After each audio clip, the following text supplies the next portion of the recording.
Boom! What's up, y'all? Guess what time it is? Mark, tell them what time it is. 11:41. No, not actually the time. Like, what are we doing? My bad. So we're meeting up with a dude, Mike, with Military Mobility. Cool dude, great comeback story. I cannot wait to hear what he's got to say. Yeah. You're gonna meet him soon. Yeah, it's gonna be a great show today. Super pumped about this one. That's all I can say, man. Hey, buckle up and enjoy the ride. I wouldn't say we made it, but we made it through. We didn't make it up, we just made a way. We gon' take it up, we won't fade away. I got too many dreams, gotta stay awake. Ask me if I changed, yo, it's night and day. I told the backstabbers, put the knife away. I'm trying to get my family to a nicer place. What's up, Mike? Chilling. What's up, Zach? It's good to see you, man. Good to see you too. I am so excited to meet you. Hey, Mike, what's up, man? I'm so excited about what we have in store today. So, real quick, everybody, hey, this is Mike, and I can't pronounce your last name to save my life. Semmendinger. Semmendinger. It's German. And so, as a kid growing up, man, I always knew, like, when you know that first day of school. Yeah.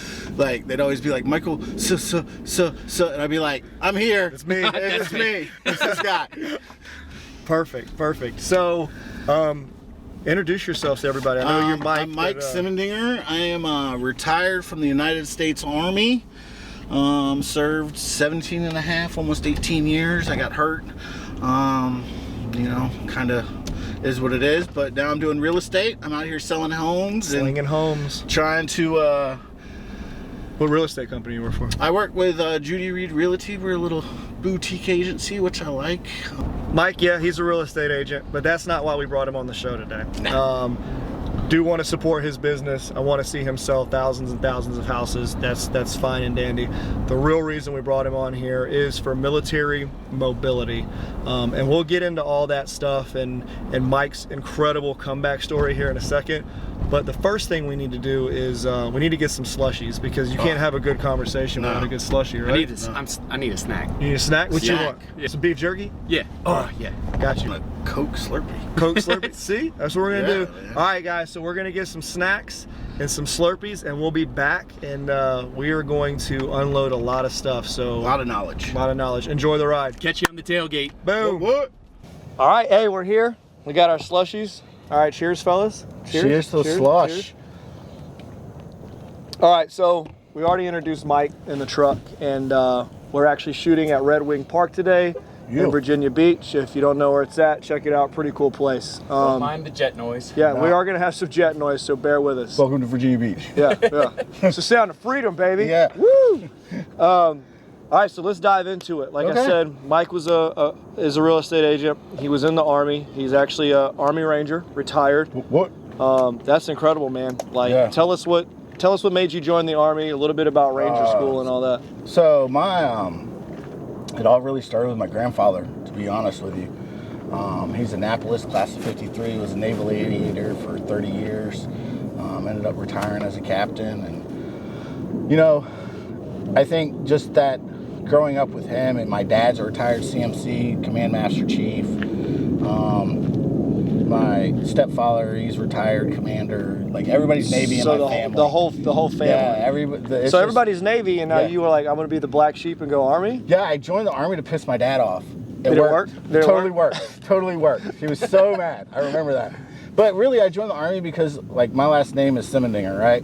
So there's not a lot of us in there. Yeah. And my dad had an amazing career in the Navy. And I think for myself, I didn't ever want anybody to see my last name and say, oh, I knew your pop. He was a great guy. Yeah. I didn't want to have to live up to his reputation. Got it. And so I decided to just kind of, and I've done this my whole life, man. It's just blaze my own path. Yeah. You know, it was just, as a kid, I grew up, and I didn't grow up like in the greatest environment. Yeah. My mom would disappear for months on time, and it was just my sisters raising me. I got 4 sisters and my twin sister. And so, you know, it's growing up, that's what you heard is you serve your country. That's what you do. And so it was really funny. I graduated high school, and I graduated down in Georgia, and my dad was there, and he walked up to me and he goes, you got 2 weeks. And I said, 2 weeks for what, Pop?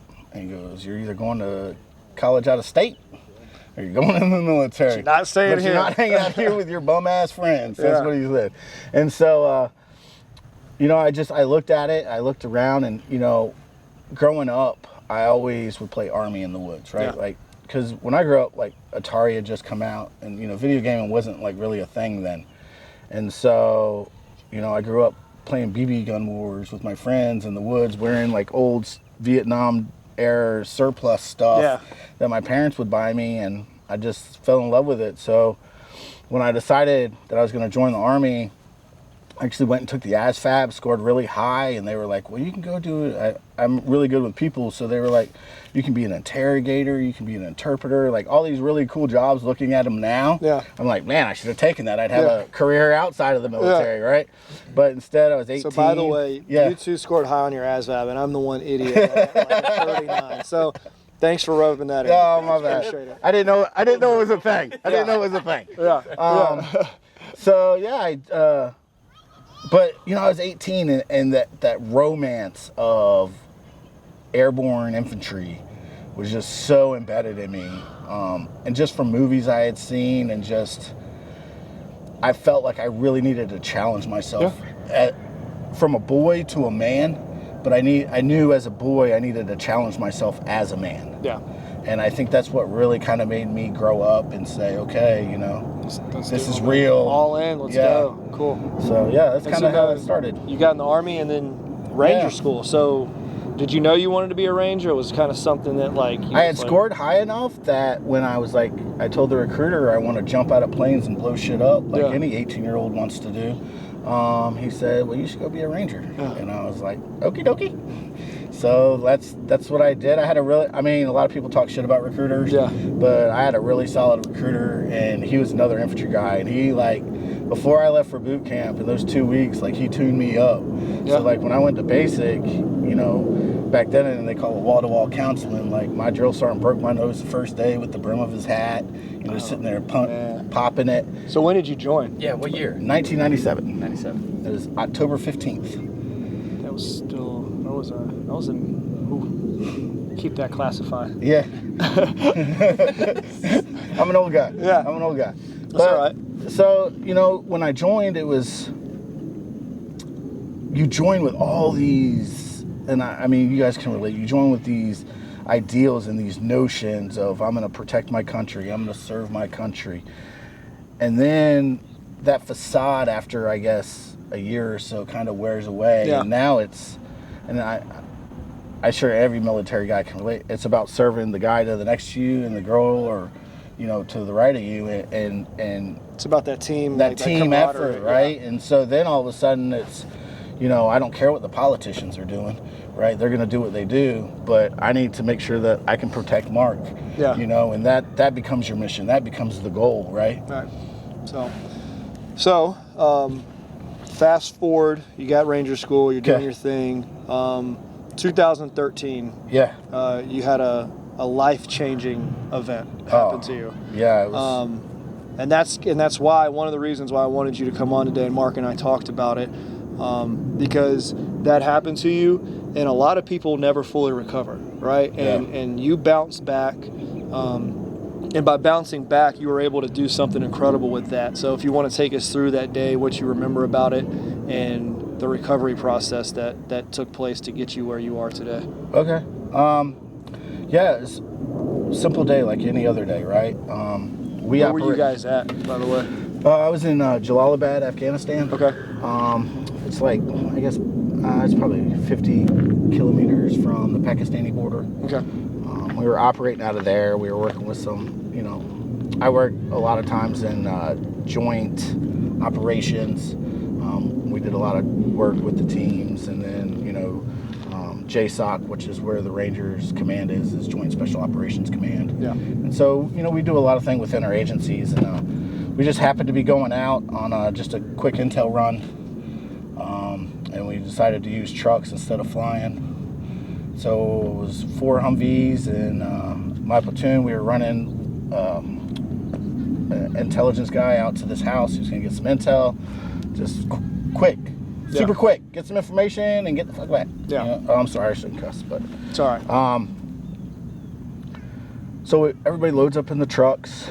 We're rolling down, riding down the route, and all of a sudden, man, I don't know, like, people say what they want, but I dropped my hand mic, and that's what I was using to talk to the other trucks, and it was right before we got the headphone sets and all that. Yeah. And so I dropped this hand mic, and I reached down and picked it up, and that's the last thing I remember. EFP took off pretty much the front of my truck. There's just holes all through the truck, and I don't remember a lot from when the explosion happened to when I actually woke up. But like, killed 3 guys in the truck, 3 of my soldiers. Me and the driver, a guy named Reynolds, he lived. He lost his right arm and right leg. And if I hadn't have been down, it would have taken my head clean off. Yeah. Like, I know that without a doubt. Like, it would have taken from my chest plate up off. And I think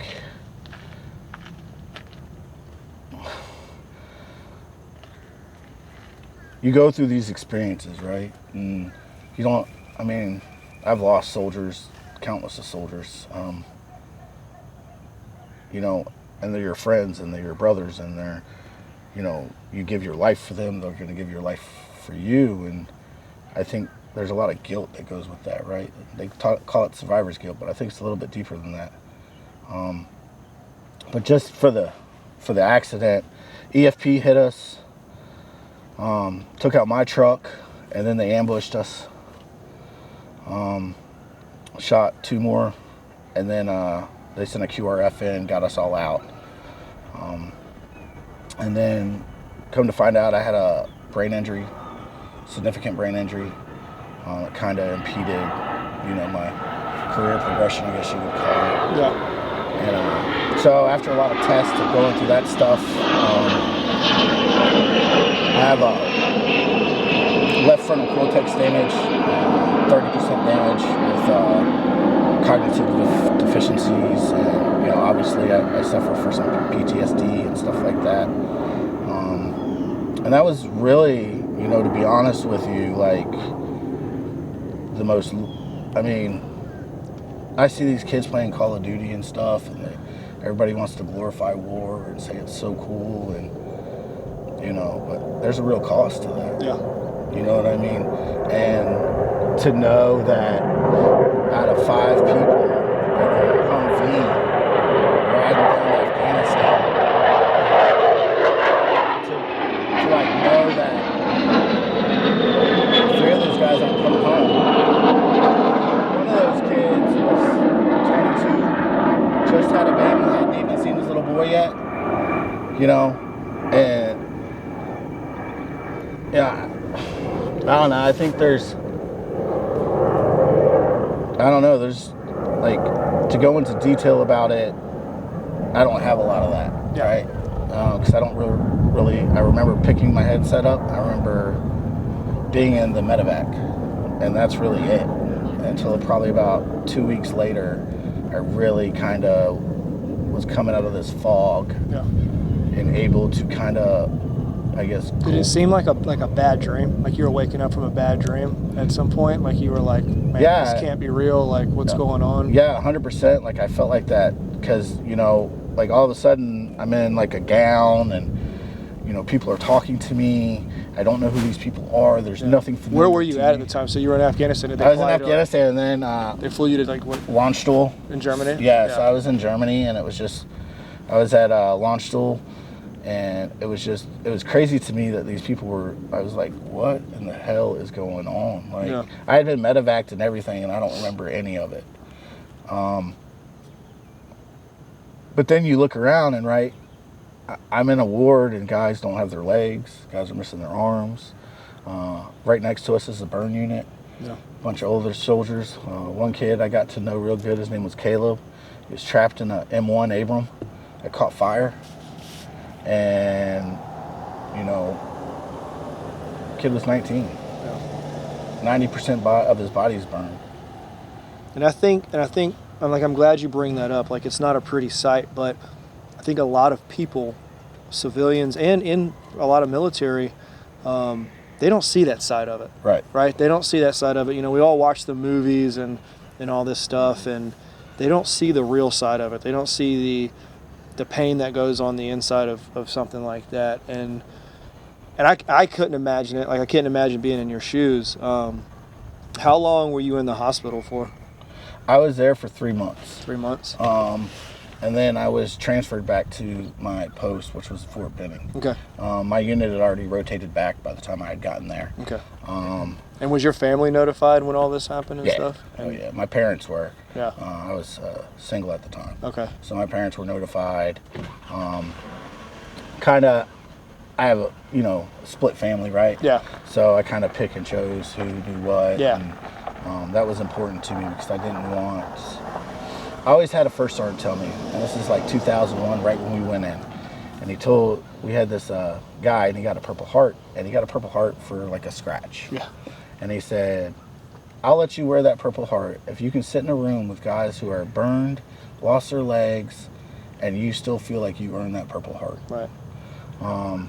And I've just kind of, I don't know why my whole life has been built around that phrase. Mm-hmm. He wasn't saying it to me.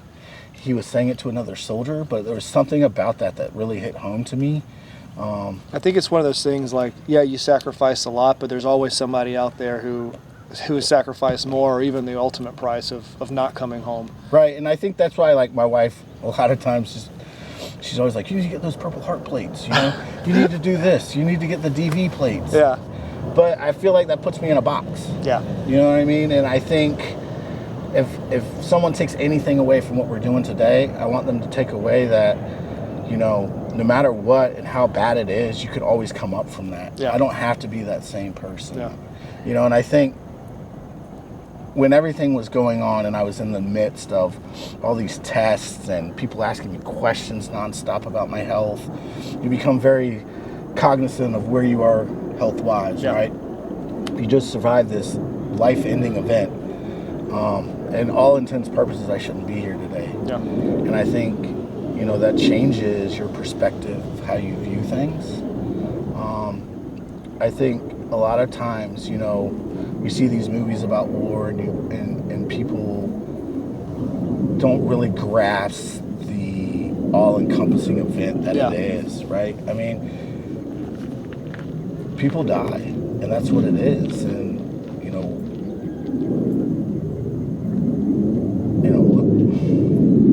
getting blown up was the greatest and the worst thing that's ever happened to me. That's crazy you say, like, getting blown up. To hear that coming out of your mouth, sitting right next to you, it's the greatest and worst thing that's happened to you. I can imagine why it would be the worst, as far as, like, it changed your whole life. Yeah, like, cognitively, I had trouble walking. I mean, even to this day, there's days I can't feel my feet. They're completely just like numb blocks. So when I step, I have to wear flip-flops so I can see what my foot's actually doing. Yeah. Because I can't feel. I have a cracked C2, herniated C3. I've had my right shoulder operated on twice so far. I still have a while to go. I still have some ligament damage. The labrum is completely torn 360. So, there's stuff that's associated with my injuries that I deal with on a real basis every day, no matter what I do. It's like a constant reminder. It's a constant reminder. I mean, having to get out of bed and, like, hunch my way to the toilet, till about an hour after I wake up so I can stand up straight.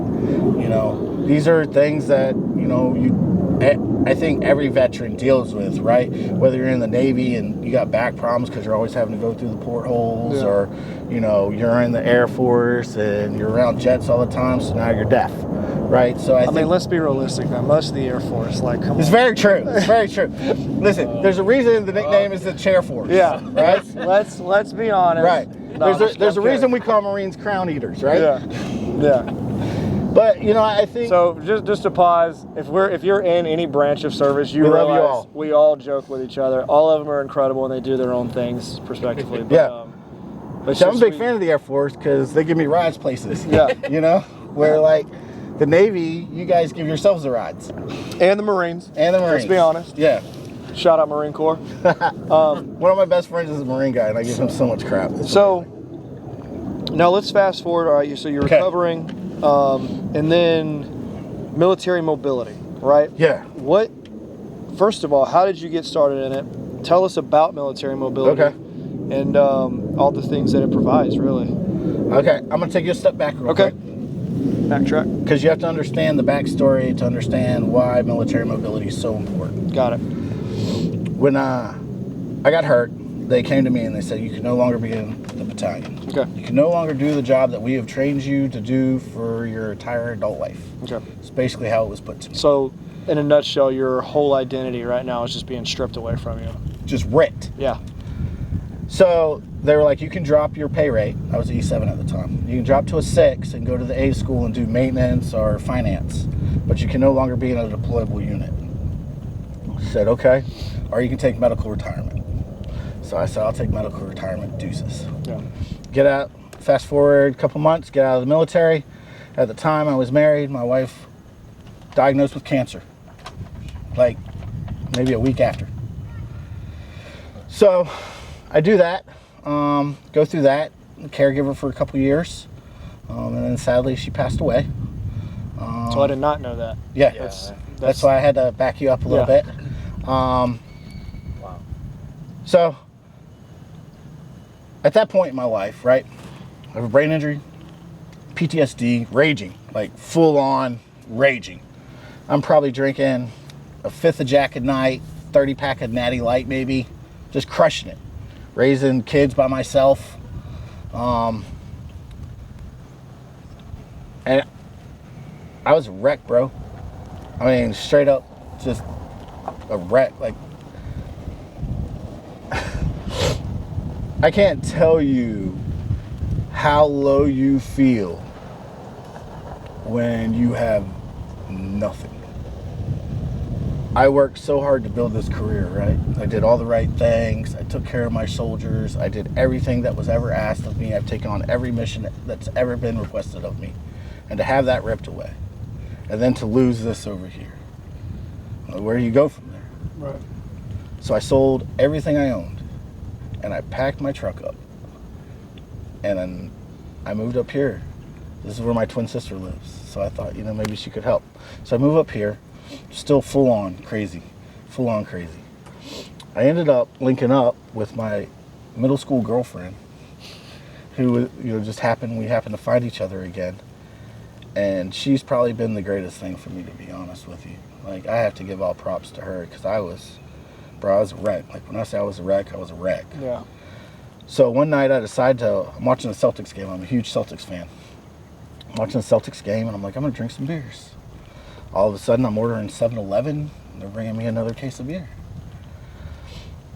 Unbeknownst to me, I spent about 3 hours sharpening this Israeli fighting knife I had gotten when I was in Israel. Just sharpening it on a whetstone. Subconsciously in my head, I had texted my wife, and I said, you need to come down here and get me. But I don't remember doing it. And she came down, and I was like, right here. Like, full on ready to do it. My son's sleeping upstairs. And something in me just triggered. And I was like, what kind of bullshit is this? What are you doing, bro? Like, you've lost 12, 15 friends. Some of them to war, some of them to suicide. And to know that my son was upstairs. And that I was at this spot. And I couldn't be strong for him. You know what I mean? Yeah. Like, that's a killer. Like, as a man. Like, so you have all this other shit, and now you have all this shame. And I think I didn't know who to turn to. I didn't know what to do. I couldn't get help from the VA. All they wanted to do was give me pills, take Oxycontin for my freaking neck, do this, do that. And that's not who I am. Yeah. That's not who I wanted to be. And I knew that. So my wife comes down, and she's like, what in the are you doing? Like, get it together, dude. And I said, I just started crying, man. I just remember falling to the ground and just all that emotion and shit that had built up just unleashed. And the next day I got up and I said, okay, I'm done with this. I, by myself, researched different clinical programs that were available to me to go get some help that I needed. And I picked a program that's like, I wanted it close enough so my son could come visit me, and now we're married. Yeah. My wife to come visit me and to be there and be able to go through that. And so it was in Petersburg, and they do a lot of the active duty Marine guys out of the June. So I went and I signed myself in, man. And I told myself, I will never be like that again. With that being said, so I get in there, I meet a bunch of active duty guys. I meet this Marine major who's like one of my best friends now. And we started talking. And for the longest time, dude, I remember this. I always drank and tried to suppress those emotions, because when you're in the military, if you're hurt, right, especially any kind of mental health crap, they're just, you're broke, you're no good, you're worthless. Yeah. So I tried really hard to like keep everything together, right? And even when I got out, that's still your mentality. Just suppress everything. Everything. And keep on and chugging along. And one foot in front of the other. Because no matter how bad it sucks, if you keep putting that one foot in front of the other, eventually it'll stop sucking, right? Yeah. And so I went into this program open-hearted and ready to change that part of my life.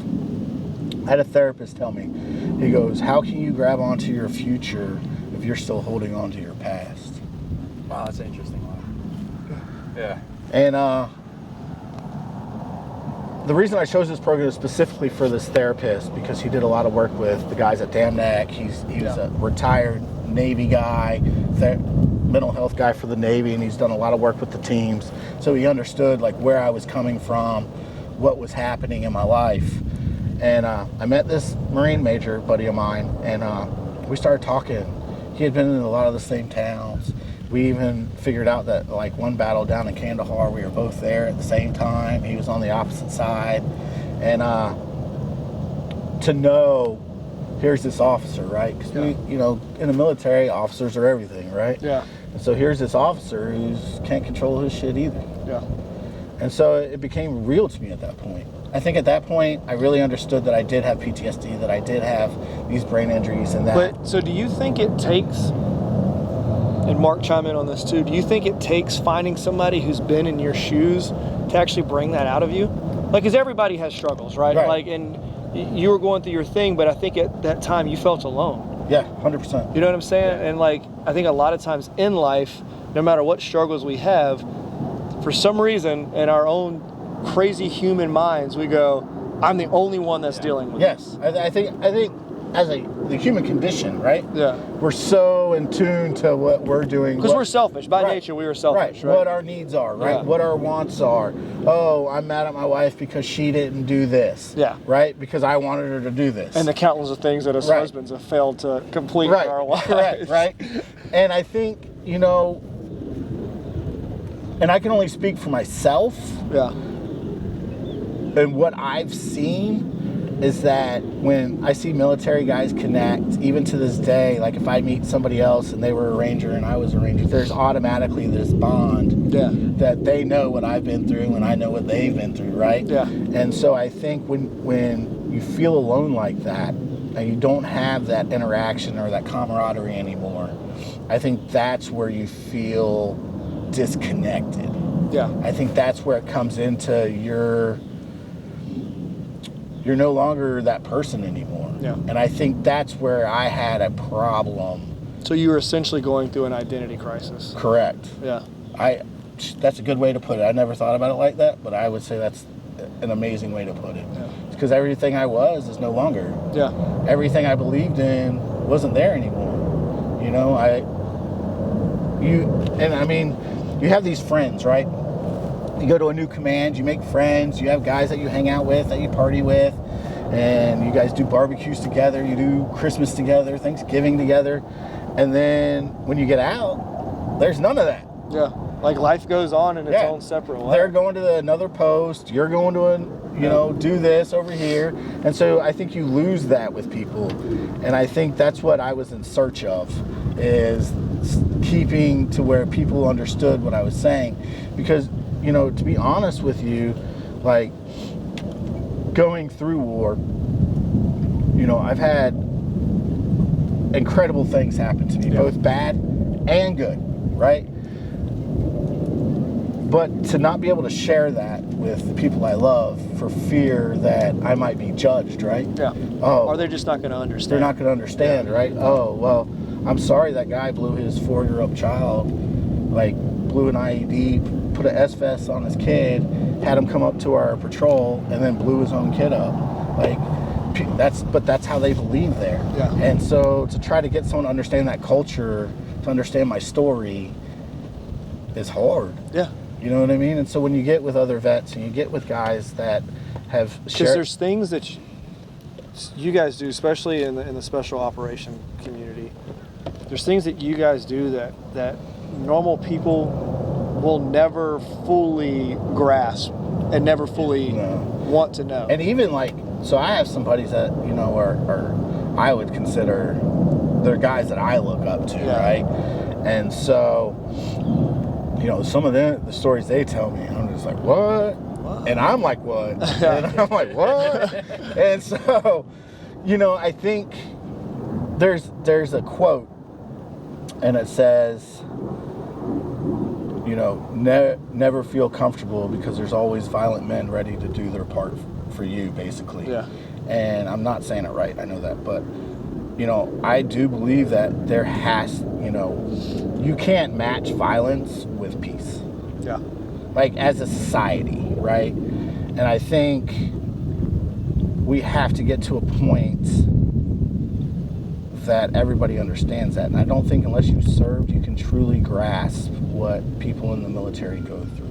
I agree. You can say that. Like, I see people all the time, oh, thank you so much. You know, thank you for your service. And I don't ever really know how to answer that. Yeah, it's an awkward one. What do you say? That's a weird one. Yeah.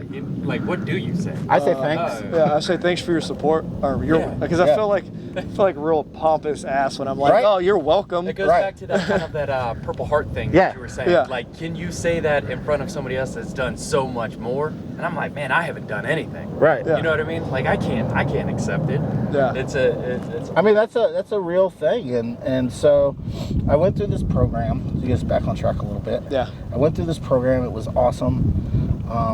Come to find out, the guy who actually ran the program was a retired SF guy from third group, and I had actually done several deployments with him, and he was a personal friend of mine, and I knew him, and I didn't know he worked there. Yeah. So that was really cool to be able to reconnect with him. But you know, I got out of that. Brian Ribera is the guy who started military mobility, and I was coaching flag football for my son. Okay. And he was coaching his son, and then we were on the same team, so he was like my assistant coach. And we just got to talking about stuff, and he kind of told me what his idea was, and I was like, man, if I could have had that while I was going through my lowest of time, that would have changed the trajectory of my life. Yeah. You know what I mean? And so I told myself then and there that I'm going to make my life about giving back, and the real estate is my vehicle to do that. Right. If that makes sense. No, I think it makes perfect sense, because like I've told people before, like I love real estate. Right. But there's a bigger picture. Right. You know what I'm saying? Like, if I could use real estate to get me to that bigger picture, then I'm going to use it. And like that's what we were talking about earlier. Like, real estate's your thing, but it's not your thing. Right. You know? I mean, I see Asians out there that, you know, they're grinding, man. Yeah. They're grinding. I mean, you look at K-Flow. Yeah. He's grinding, right? He's getting it. But for me, like, I spend too much time on this. Yeah. To do that. But that's your passion, though. Right. That's what's great. And I about think it. that's where, you know, like, I'm in awe of what you do, right? Because I see your posts and I see what you're doing, and I think you come from like a real good place. Yeah. Right? Like, I just want to do good in the world. I want to make it a little bit better than before I got here. Yeah. And that's kind of how I live my life. So I identify with that a lot.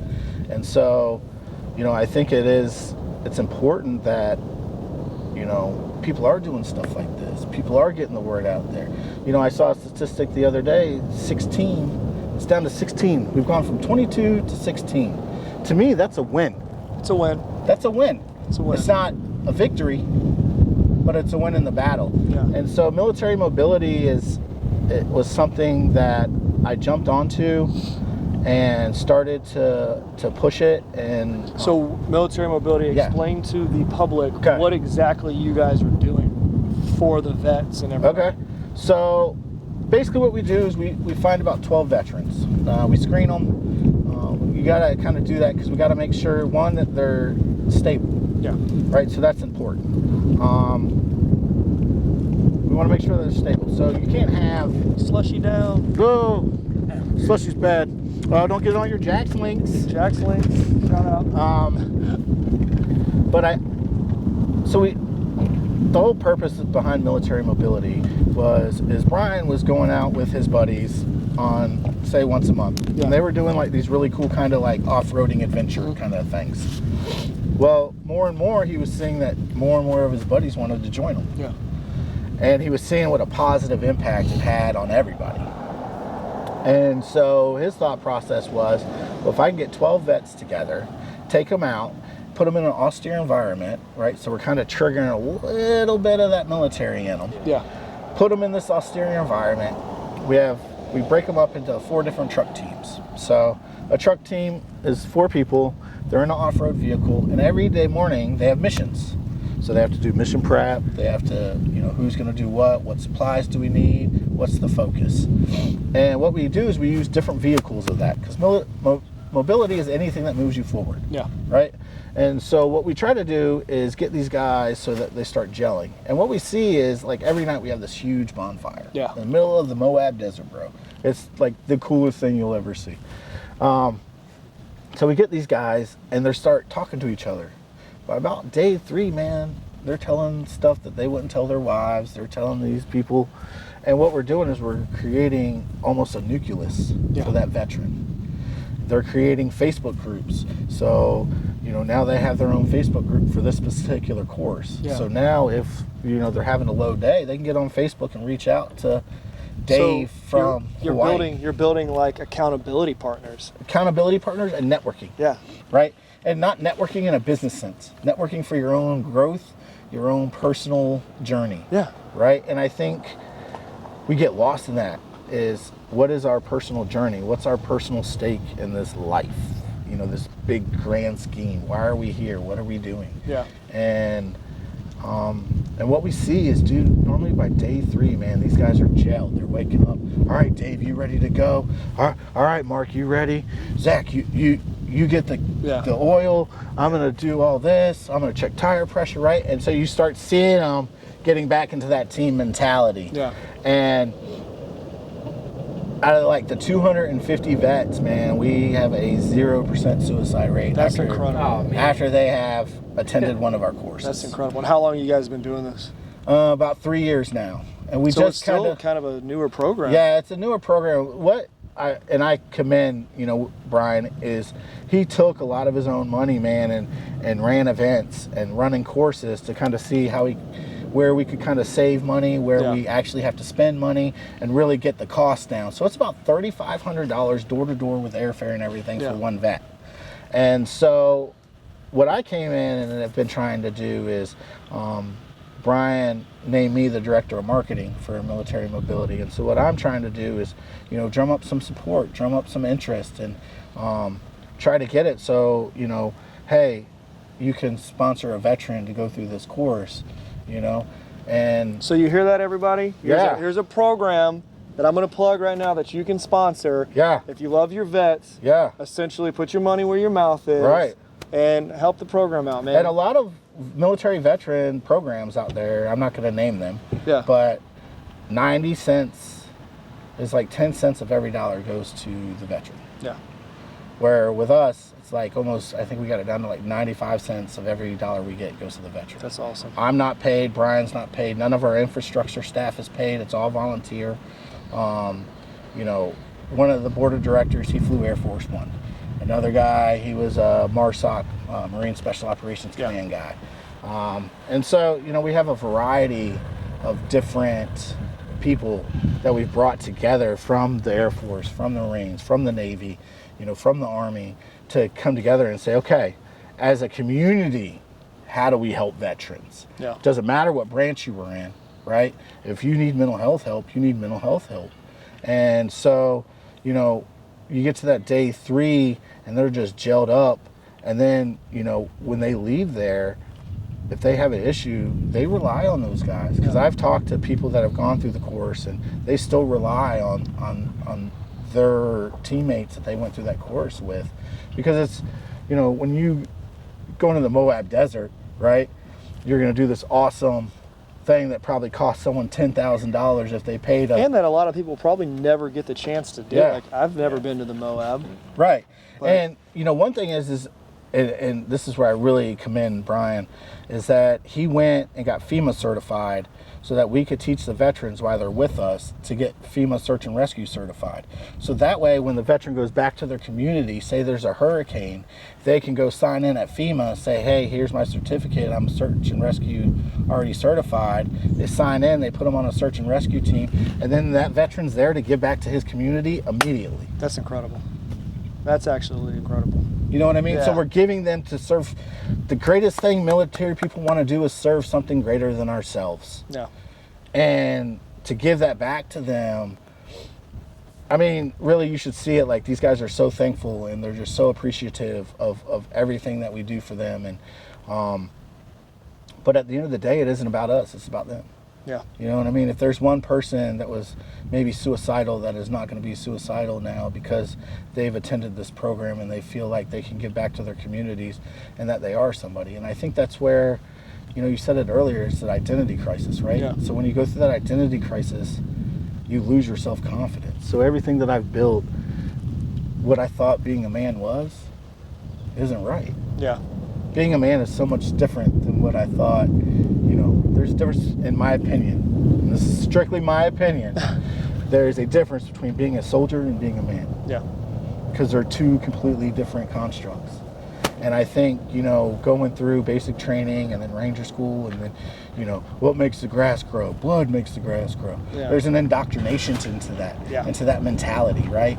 And so, you know, not asking for help, not you know, suffering quietly, Yeah. right, is some of the biggest things you learn in the military.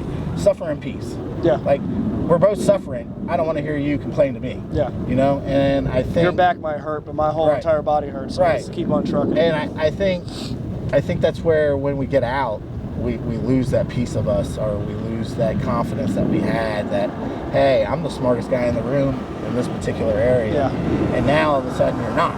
Yeah. You know, so how do you deal with that? And I think, you know, with military mobility, what I love about it so much, man, and why I'm so passionate about it, is that at the end of the day, bro, I'm giving back, right? I'm 24/7. If you need to call me and you just want to cuss at me or you want to vent, I'm here for that. Yeah. You know what I mean? I'm not going to judge you, you know, because I know at my lowest point, you know, when I legitimately was about to take my life, I didn't think about anybody. You know what I mean? I didn't think about my son sleeping upstairs. I didn't think about my wife sitting upstairs. I didn't think about any of that, man. All I saw was my own pain and my own demons. Yeah. And not being able to say that, not be able to look at my wife and say, hey, I'm really hurting today. You know, today's the day I lost Billy. Yeah. You know, one of my soldiers. I saw a thing yesterday on Facebook, oddly enough, and they do, anytime it's an anniversary of a Ranger's death, Yeah. they post it.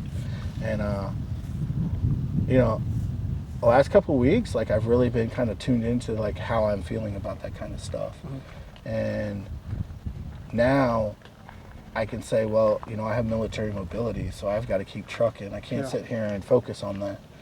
And so for my own personal self, that's where, you know, military mobility has really kind of picked up a piece of my life that, you know, I felt like I had kind of lost. Yeah. Was, you know, I'll say this, I feel like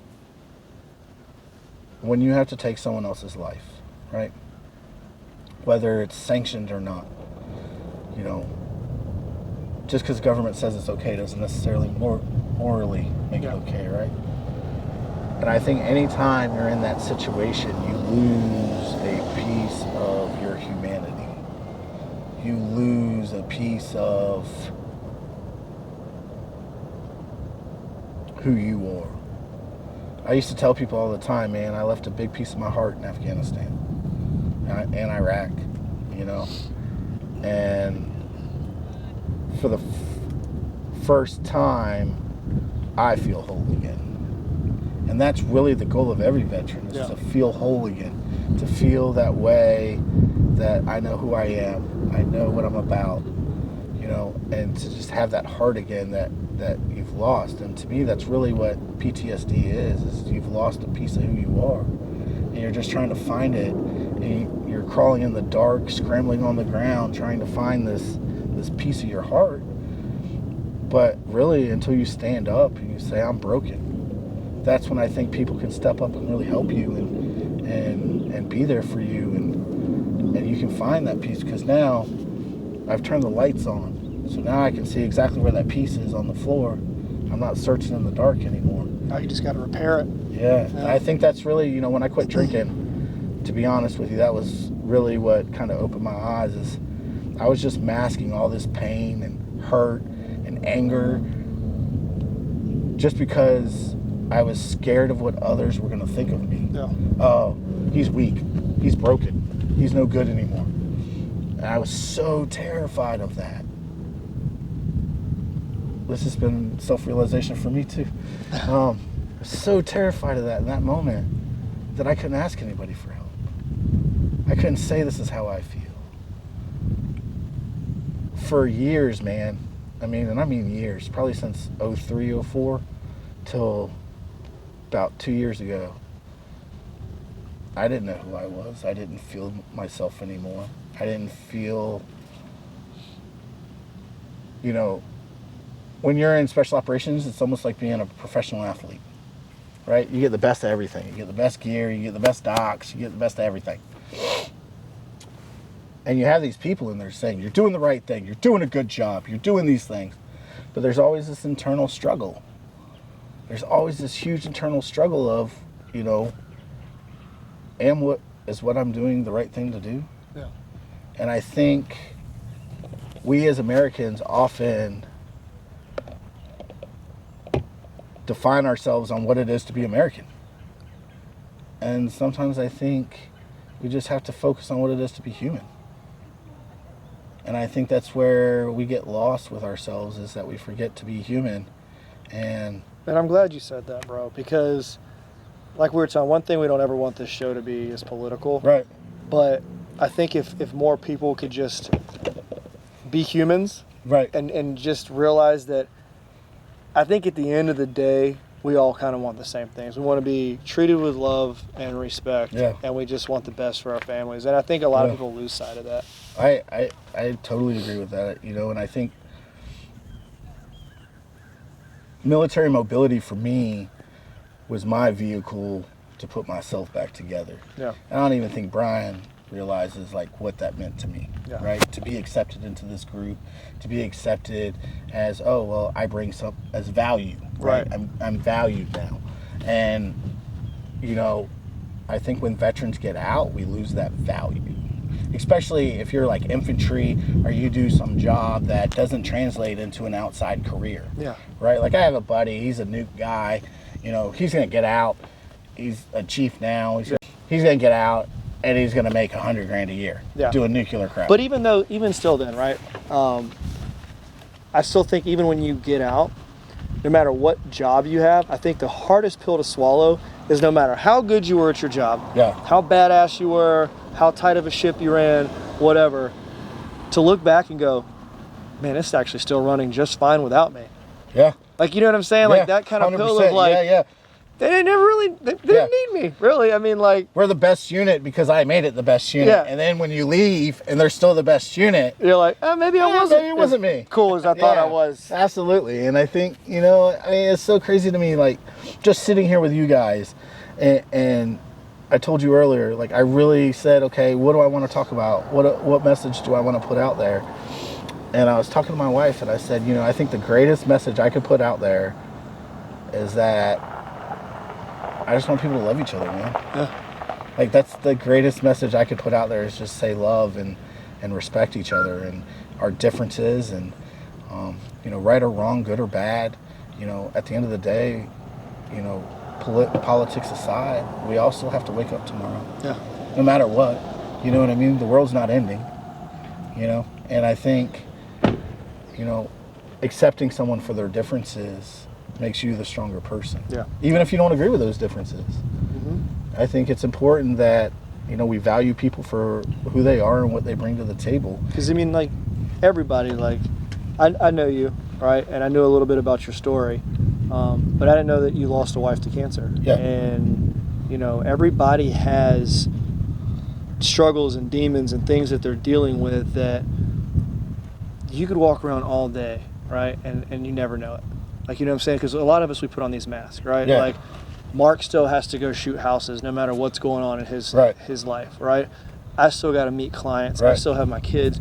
You have work. Yeah. We get so wrapped up in this that you really have no idea that some people are really walking around with just thousands of pounds of demons on their shoulders. So, to, like you said, just treat people like you want to be treated. Just saying hey to somebody and smiling at them, You could save a life that way. could change their entire day, bro. Like, Yeah, you know what I'm like- saying? And I'm not perfect. Like, I'm not sitting here saying I'm a saint and I treat everybody great. I have my days, right? Right, everybody does. But consciously, I do my best to, like, hold doors for people and say hey. And I'm that jackass that's still smiling from ear to ear behind my mask when I walk around in the store. Like, I'm the one talking to you about how great life is, and you know, and I think, you know, that is the one thing I will say, you know, that I think, you know, your podcast or video cast, or what do you call this, Mark? we don't know, dude. What do you call it? Mark, what is it? Our vlog. It's our vlog. Vlog. Our tailgate confessions. Tailgate confession. I think, you know, the one thing that I think comes out of this is that someone watches this and they say, hey, that dude's just like me, man. And that's the goal, That's, bro. you know, and that's all I could ask is, you know, have open ears, you know, and what I've been through isn't nearly as bad as some of the other guys I know and what they've been through and their struggles, right? And everybody has life is such a crazy, crazy tool. And I told Mark this while you were in 7-Eleven, is I really do believe wholeheartedly with everything in me, people come into your life for a very specific reason. Mm-hmm. Oh, yeah. Right? Whether it's to teach you something good, and I've had people come in my life and teach me bad things. But if I could take away and just learn one thing from each person that comes into my life, that makes me a better person. Whether good or bad. Good or bad, right? Yeah. So, like, if someone's mean to me, okay, well, I know, like, if I do this, that person does that, and if, you know, maybe I learned something, I don't need to say that to somebody. Yeah. You know, and I think, you know, we are selfish as a human race, but we're only selfish when we want to be, right? Yeah. So if, like, someone's saying something negative to us, we're like, oh, that's on them, you know, da-da-da-da. And I think, you know, if we could take a second and say, okay, well, why do they feel that way? No. Why are they saying this to me? You know, is it that they really feel this way, or they're just regurgitating something they've heard? You know? Are they having a bad day and I'm just the A catalyst. blunt of it? Yeah. Or the Like, Mark, punching bag Mark yells at me a lot, bro. all the time? Bro, like, I'll be like, hey, Mark, we need to do this. And he's like, can you just back off for a little bit? And I'm You like, know- Mark, come on, man. Like, I'm trying to. Well, you know they have, do what this. is it? What do they call it? Bromance? Yeah. Romance. Yeah. Mark and There I, is such thing as bro abuse, Mark. Yeah. Mark and I have bro been in a abuse. bromance for about 2.5 years now. Really? Oh yeah, dude. It gets steamy at times. Wow. I mean, who's the elder spoon, though? Oh, I'm totally. Mark's the alpha, bro. Oh, God, He's a Mark, peacock. you got to come Quiet. It's the quiet one. Quiet giant. Mark's Yeah, a peacock. absolutely. You gotta let him spread his wings. Yeah. So, all right, man. This was cool, Mike. Thank you Yeah, so much no for problem. coming on today. I hope I And, gave you guys some good material. No, this is.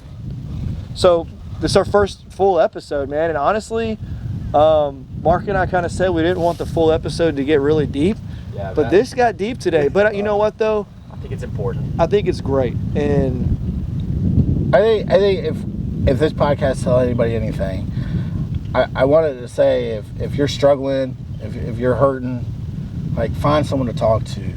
If you can't find someone to talk to, find me on Facebook. Find anybody. Just, if you take that final solution, it's the last solution you'll ever make. Yeah. You don't get another decision. You don't get a do-over. So just find someone to talk to them, man. There's people out there. And then how do we find this? MilitaryMobility.com. You can find us on Facebook at Military Mobility. You can also find us on Instagram at Military Mobility. Insta is really where you get the cool pics, though, to be honest with you. No, really, check their page out. Mark and I were talking about it the other day. They got a good YouTube page. We got a good watched YouTube, a yeah. ton of the videos. Cool stuff. You can donate on the website. There's different tiers, but you can also do like a $5 custom donation. We try to reach out to everybody that donates to our cause. We also like to have some local events. We have one coming up soon. But I'm not going to release right now. Teaser. Teaser. I make this promise. Zach Nance will be the one to announce it when I'm ready. Can we? We'll do it. We'll do it. Yeah. I'm in. It's gonna be a big one. I'm pretty excited. I've been working my tail off on this. All right. So what we're gonna do is when it's ready, we're gonna meet back on the tailgate. Yeah. And we're gonna announce it, and we'll put it on our YouTube channel that we just came up with. We just had our YouTube channel light off. Tailgate Confessions. Yeah. So I'm gonna plug that in real quick. But yeah, it is golf related. Hey, I can swing some sticks now. Yeah. So this is what we're gonna do. Yeah. I love that idea. Once it's a go, we're gonna meet back up on the tailgate and we're gonna let everybody know. 100%. That's awesome. So thanks, Mike, man. All right, appreciate it. Awesome, dude. Mark, thanks, guys. Let's go. We didn't make it up, we just made a way. We gon' take it up, we won't fade away. I got too many dreams, gotta stay awake. Ask me if I changed, yo, it's night and day. I told the backstabbers, put the knife away. I'm tryna get my family to a nicer place.